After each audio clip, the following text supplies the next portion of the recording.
today, but I guess I won't be going to that. Why? What do you propose I tell them, Bridget? Hi, I'm Matthew. Don't mind this old thing. My girlfriend attacked me last night. Of all the people to talk about attacks, I have some bruises too, Matthew. Yeah, but if you kept your hands to yourself, there'd be nothing to see. Yo, what's up, everybody? Welcome back to my Twisted Life of TV. I am Poetry. You are here for a recap and review of the web series Soul Ties. Child, I had some technical difficulties last night. I recorded this video like 10 times. The last time was a full 30-minute video and there was no sound. Prior to that, it was like interruptions that I didn't really want in the video because you saw me going through some metamorphosis, baby, on camera.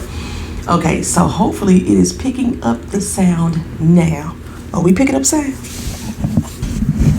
Let's make sure we picking up sound. Okay, I think we picking up sound. So, y'all, Soul Ties, episode 2. Welcome back to the channel. This episode, let's see. I like to be wrong. Let me just say that. I like to be wrong because what the hell? I just let my dog out. I think I let Nat in. We're not doing this today. We're going to get to this doggone video. But the reason why I like to be wrong, because that allows, or not allows, what is that going to say? It means that the show is not predictable when I'm wrong.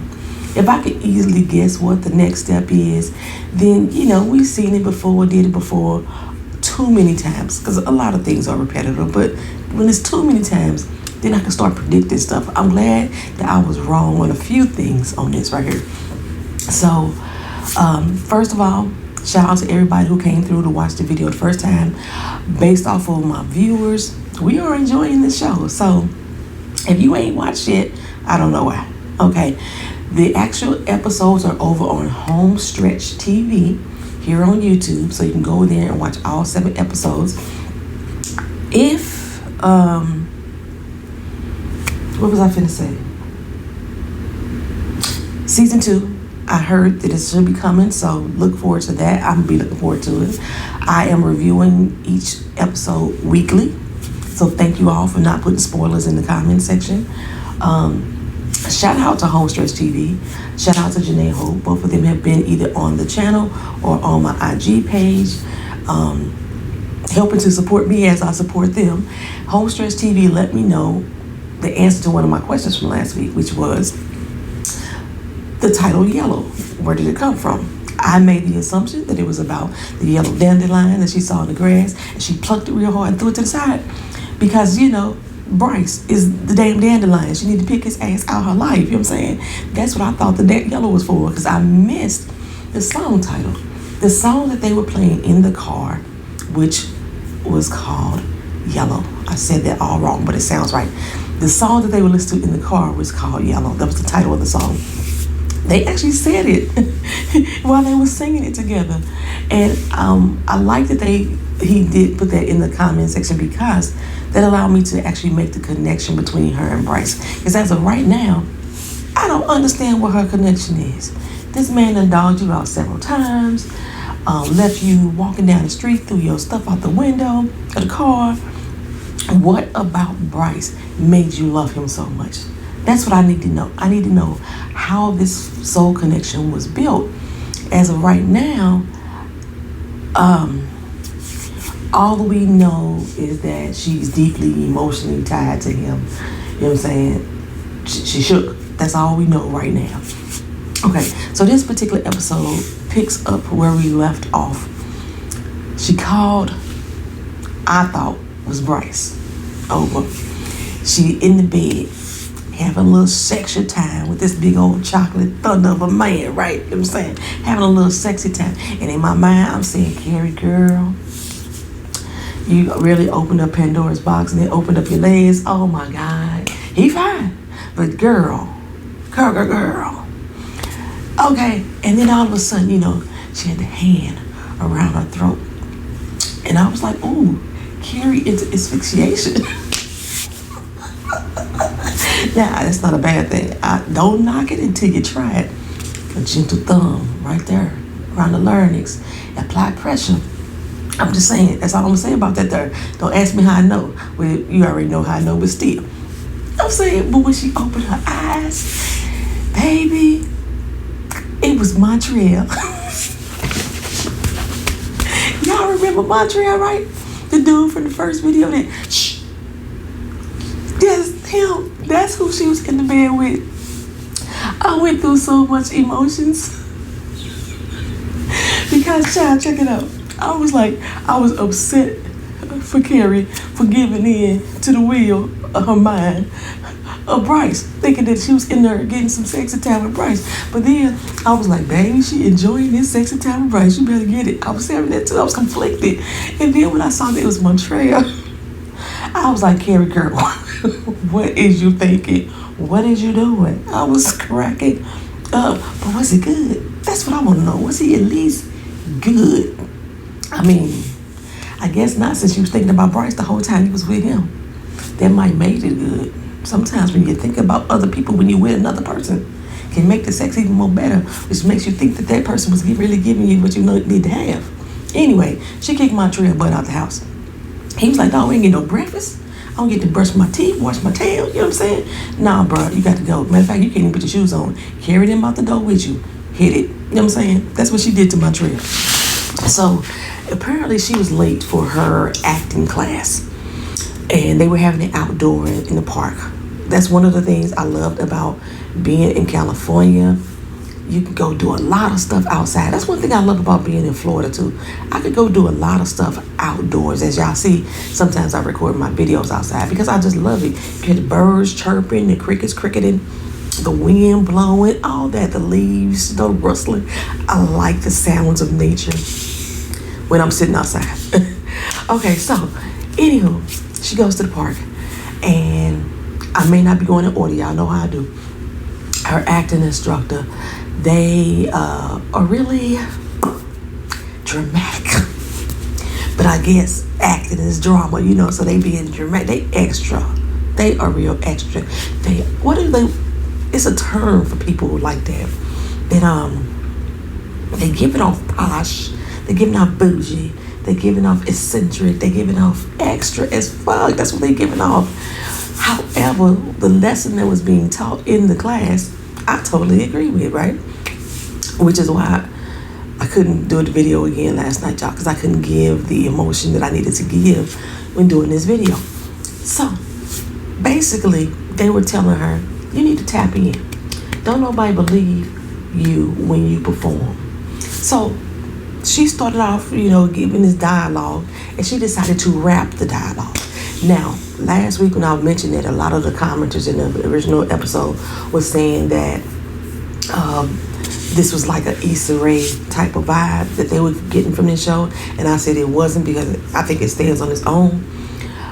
But this particular episode, this particular scene gave me the Issa Rae vibe, so I kind of understand where they were going with that. Only because of the rapping. Because, Issa always try to rap in all of her episodes because she thinks she's this great rapper. In this particular episode, she's supposed to be giving a dialogue, acting dialogue, and she decided to rap it because she feels that's how she can better connect with people or with her people. And it wasn't hitting on nothing. It sounded like an Issa Rae rapper. The Issa right there for you. But anyway, so that's the only thing I see that so far has connected me to that show, was her rapping out that scene. But the acting coach was like, no, we don't feel that. You have to feel something. You have to feel what you are saying in order for us to feel your truth. I mean, that's plain and simple. So, the acting coach went around thumping motherfuckers in the head. But, hey, I was like the third girl. She looked like, I dare you. I dare you. And they moved on. Don't thump me in my motherfucking head. Trying to make me no doggone example. But anywho. So, but the point was, in order for us to feel you, we need you for you to feel what you're talking about. You need to have some truth in the words. You need to make us believe that you believe what you're saying, right? So, they gave her the exercise of tapping into your emotion. We do this as writers. At least I used to do this as a writer. You draw into all of your senses in order to build that emotion. So they had her close her eyes. That removes the visual, the outside visual, right? Because a lot of times we see with our eyes, we learn with our eyes, we think, we feel with our eyes, with our sight first, right? So we close that eye so we can have an internal visual moment other than an outside visual moment, okay? And then you start tapping into your other senses. They want you to think about the person that you love the most in life. Okay, think about the last time you were with them. Everybody do this with you. Think about the last time you were with them, okay?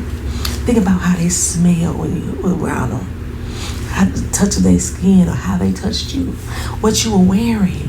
What song was playing in the background.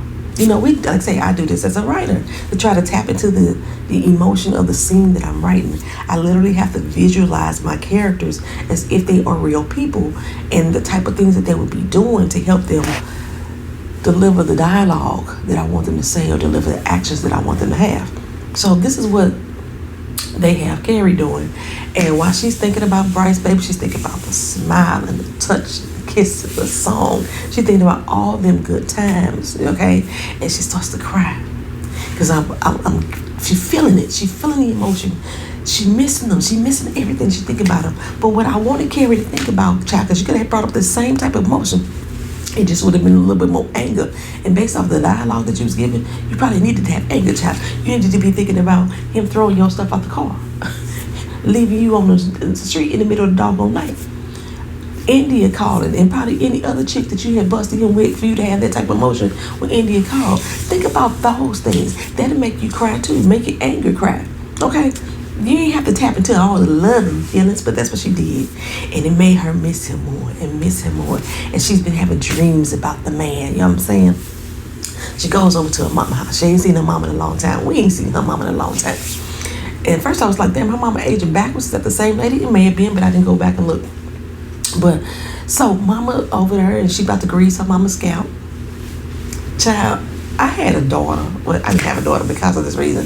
When I found out that I was having a daughter, I was like, oh, I'm gonna have somebody that's gonna play in my hair.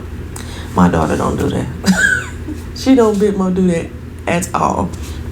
But she was gonna grease her mama's scalp. Now this one scene.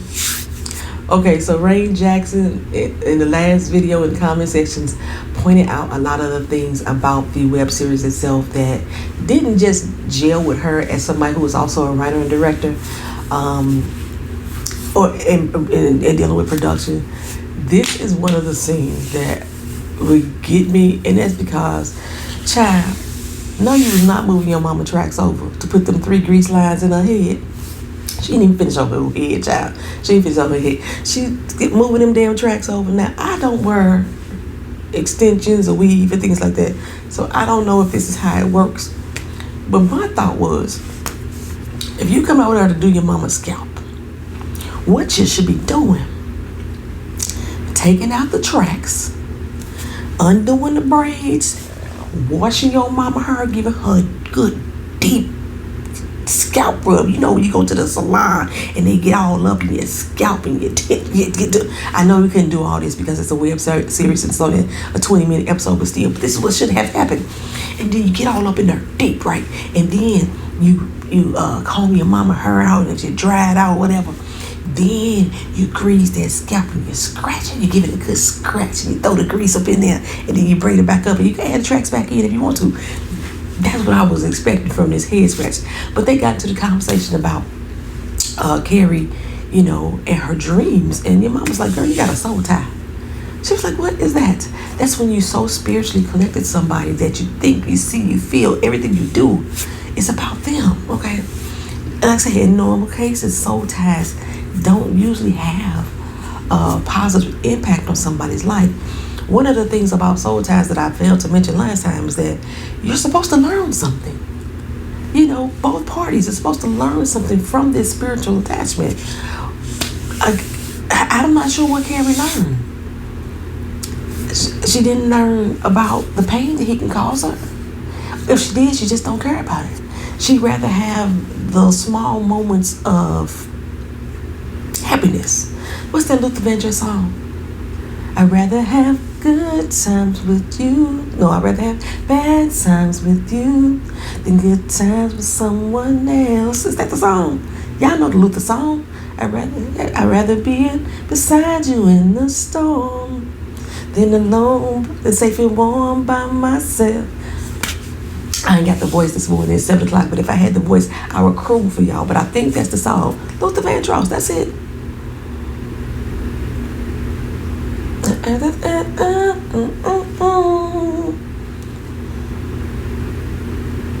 I'd rather have someone. Okay, whatever, child. But that's basically what's going in. She'd rather have bad times with this man and have a good time with somebody else. Okay? Even though she in denial somewhat of that.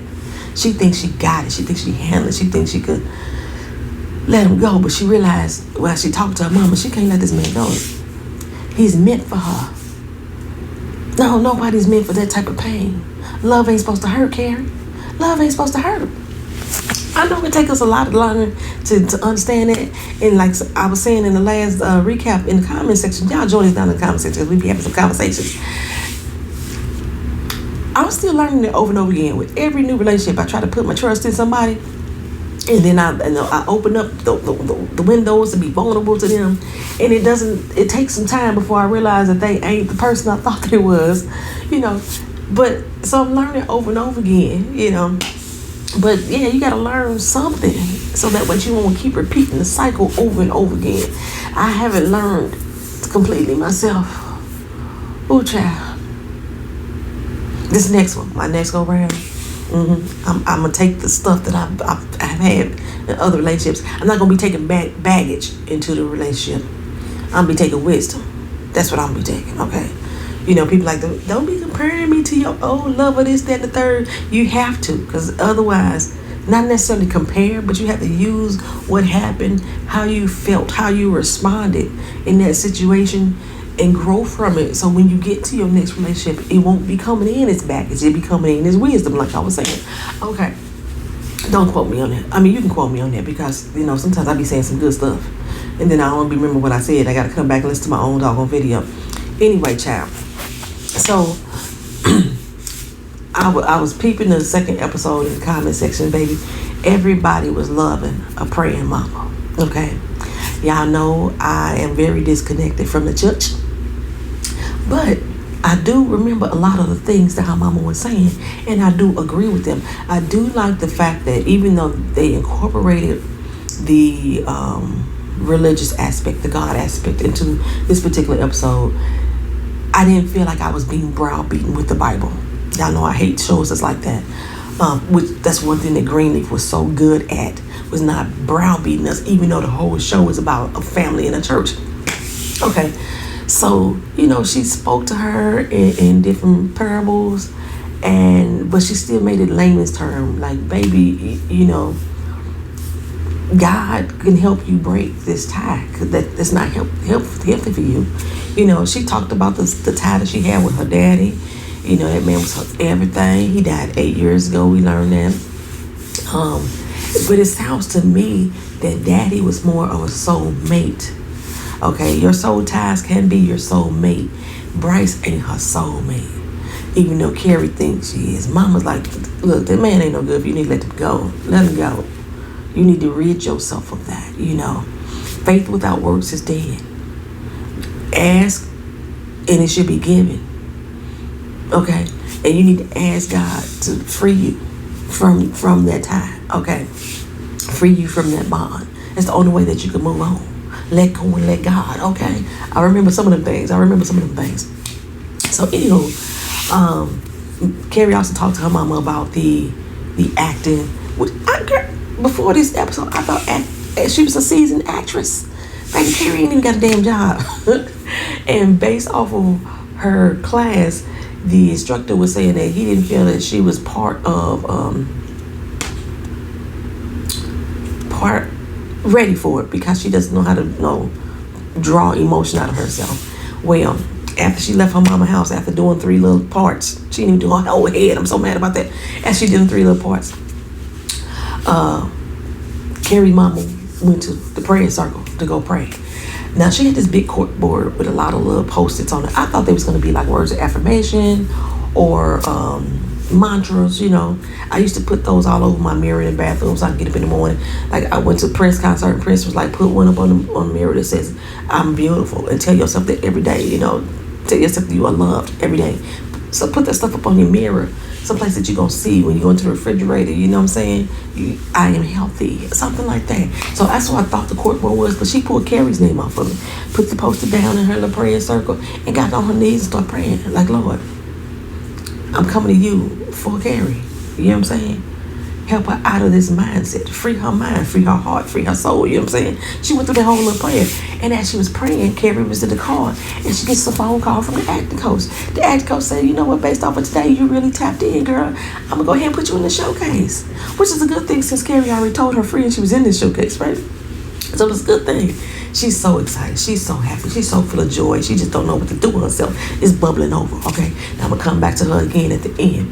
We're going to move on. We're going to go over to Bridget house. Now, I think I was wrong about Bridget, too. I'm not sure, but I think I was. Now, Bridget, remember I said Bridget was being abused, and I was going to keep my eye on her. Now, I'm really keeping my eye on her. We get to meet her boo thing, Matthew. Matthew looked rough. Like he had a long night. Look like he just came from a bachelor party. Fuck, the damn dog again. We're gonna get through this, hopefully. Don't come knocking on my door again. This is the problem I had last night. Leave me alone while I'm recording.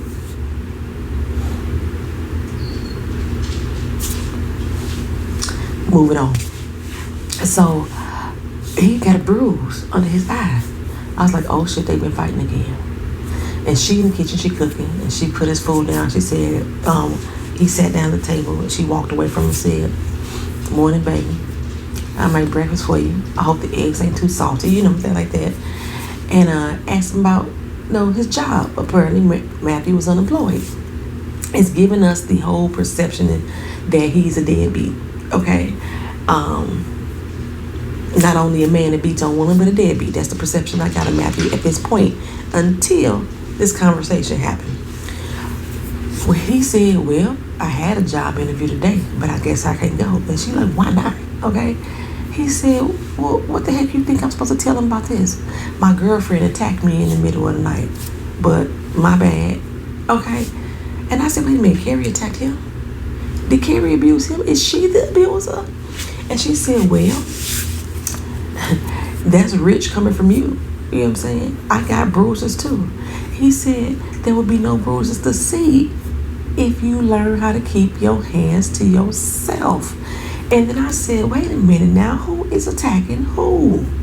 He even told her she need to get therapy. And she said, you would say that. Dog, it took me back to my grandma. Those of y'all who've been on my channel long, y'all know. I told y'all this story before. My grandmother was an abuser. She used to beat the hell out of my grandfather with a steel-toe boot. Okay? She was an abuser. And we don't talk about that enough. So if Carrie is, not Carrie, they have been calling her Carrie, Bridget. If Bridget is the abuser, I like that. Not that I like it. I just like that they will bring that type of storyline to the forefront because it's so always swept under the rug. It always is put out there that our men are always abusing women. And there are many women that abuse their men. Many of them. A lot of the times, the woman is reacting from possible abuse that they've endured through fathers, through partners, through friends, anything, you know what I'm saying? Sometimes the women will do so because they know the man is not going to hit them back. And maybe the wrist bruises on her wrist may have been for him restraining her to try to keep her from hitting him. That's a possibility as well. But yeah, I'm the type of person that I interfere when I see an abusive situation about to happen, unfold. I would do so if it's a woman doing it to a man as well. I don't give a fuck what happened, but you ain't finna do it in front of me. And I know people be like, don't put your life at risk. You don't know what's going to happen. She's going to go back to him anyway. You're going to go back to her anyway. I don't give a fuck. It's not going to happen in front of me. That's what I'm saying. So in this particular situation, like, and then people praise when you know it's an abusive situation. They're like, well, she got her licks in. She hit him back. I hate that shit, yo. I hate that shit. That's not something to be praised. Leave the fucking situation. If somebody is abusing you, don't stay. There's no point in giving them a second chances. And if you're going to give them a second chance, make sure they've done the work on themselves first. You ain't got to stick there with them while they working on themselves, because part of them, they still won't be reacting or acting out until they get themselves better. They're going to be using you as a punching bag until they figure out, oh, this is wrong. No, leave the situation. There's one phrase, I don't remember where I heard this from. I think it was from a TV show. It was a TV show. It was with a crackhead. It's about crackhead mama. I can't think of what it was called though. And it said that, but we was talking about drugs in this situation. And this particular time I'm talking about abuse. Twice is too many. Oh, is that right? Once is too many? Once is too many. And twice may be enough. Meaning that once you get hit one time, or you took hit one time, it can become addictive. It can become a pattern. And if you do that second time, that twice is enough. That second time may kill you. You just don't know. You don't know in these situations. Ain't no point in sticking around. Leave. Do I need to put the abuse hotline down here on the screen? I will. I'm gonna put it right there. Okay. Anywho, so. But right now, I'm not sure who's abusing who. The way that scene played out, because it reminded me when she mentioned about the eggs and the eggs being too salty, it reminded me of something my grandmother would say. Man, she was abusive. She was abusive to everybody. Everybody. My grandma was a thug. Okay, like for real gangster thug. She was a dealer. She was pimping. My grandma she would get at you quick. She led that. My grandma was hard. My mama was hard. They led that type of lifestyle where they had to be very protective of themselves, right? And in doing so, they would beat a nigga ass quick, okay? And they took that shit into their relationships. They thought that fighting in their relationships was normal. Moving on from Bridget, y'all, we get to go over to Shawna, and we are introduced to Carlos. And remember last week I was saying, okay, what Carlos, why you ain't home? What you doing? Do Carlos got a boo on the side? Yes, he do. Carlos is married to his doggone job, child. And he married to his doggone job as, I won't say because of Shawna, but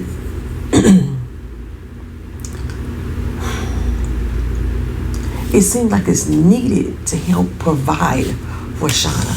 Shawna is our free spirit, our, Reiki healer, our crystal user, namaste sister. But Shawna got a lot of needs, a lot of wants.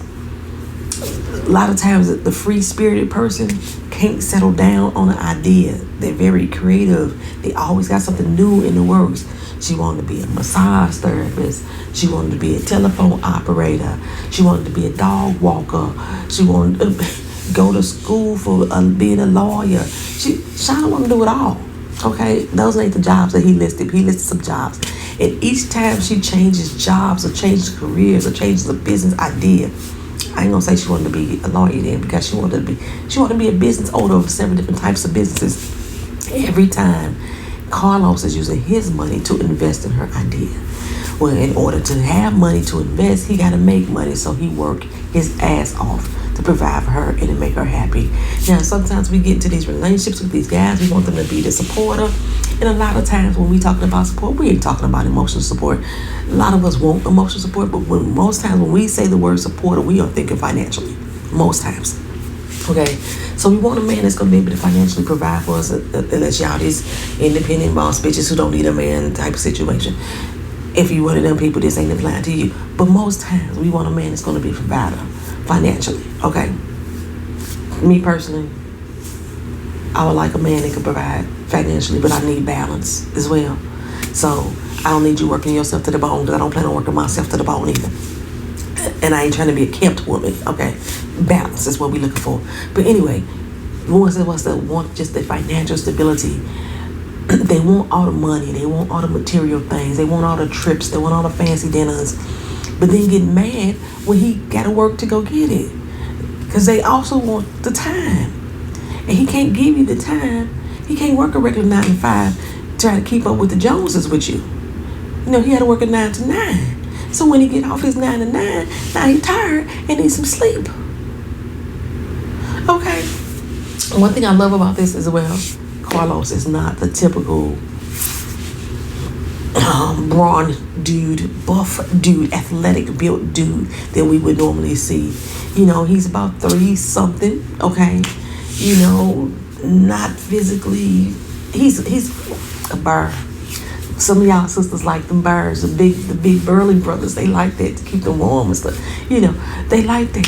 That's what type of man Carlos is, right? And we first see Carlos without a shirt on. Very rarely do we get to see a man of his size with unclothed, because the world sees them as, yeah, he fat, you know, type of situation like that. But we start him off unclothed, okay? Let us see, baby, love this body, love this burr, okay? This is me, this is who I am, this is Carlos, baby. Okay, so I like that. I'm not sure if that was intentional to do. Yeah, and he's not, at this point, not the comic relief. They always pick the big fat black girl, loud, obnoxious, you know, a hoe. They always pick the big fat black man who a loner, can't find nobody, can't be loved, you know, them type of things. The comic relief, the fat buddy, the fat funny buddy. That's what they do with people of that size and nature. So I like the fact that they have not done this with Carlos. I hate for my video to be longer than the episode, but it is.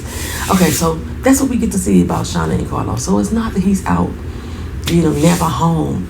He's working to support your fucking lifestyle, girl. I mean, he even promised to do something big for her birthday. He gonna try to make it big and extravagant, I know for sure. Because she talking about this wedding, and I know she gonna want this wedding to be off the fucking chain. The wedding is in, what, 2 months?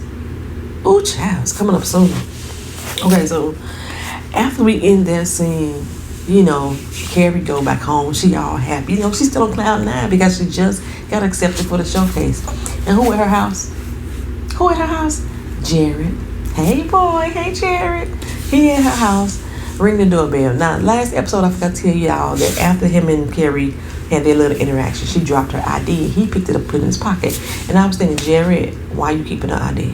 That's kind of creep right there. Why you keeping her ID? You could have said, hey, Carrie, you dropped this. Because she wasn't but 5 feet away from you. Okay? But you decided to keep her ID, and you just pop up over her house. Now, man, I don't know if it's just me. We would have a problem. I would find that weird. But she was just happy to see him. Hey, Jerry, what? But she did say, look, I could have came by and got this from you. You know what I'm saying? You didn't have to come by my dang old house. Now, it looks like the apartment that she's in is the same apartment that Issa Rae stayed in. Or Issa D stayed in. The 609. It looks like it's the same apartment. I could be wrong, though.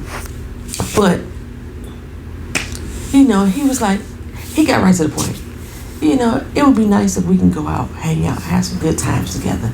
And she was saying, yes, that would be fun. You know, she didn't even think about it. I thought she would have had to take a step back and like, go out with junk, you know. But no, she didn't think about it. She was like, yeah, let's do this. But as she's saying it, guess who walk up, child? Guess who walk up, child? Bryce. With his old, tall, dark, bow-legged ass. Okay? My mama used to say, ain't no better joy than a bow-legged boy. I'm telling you, baby, he walked up.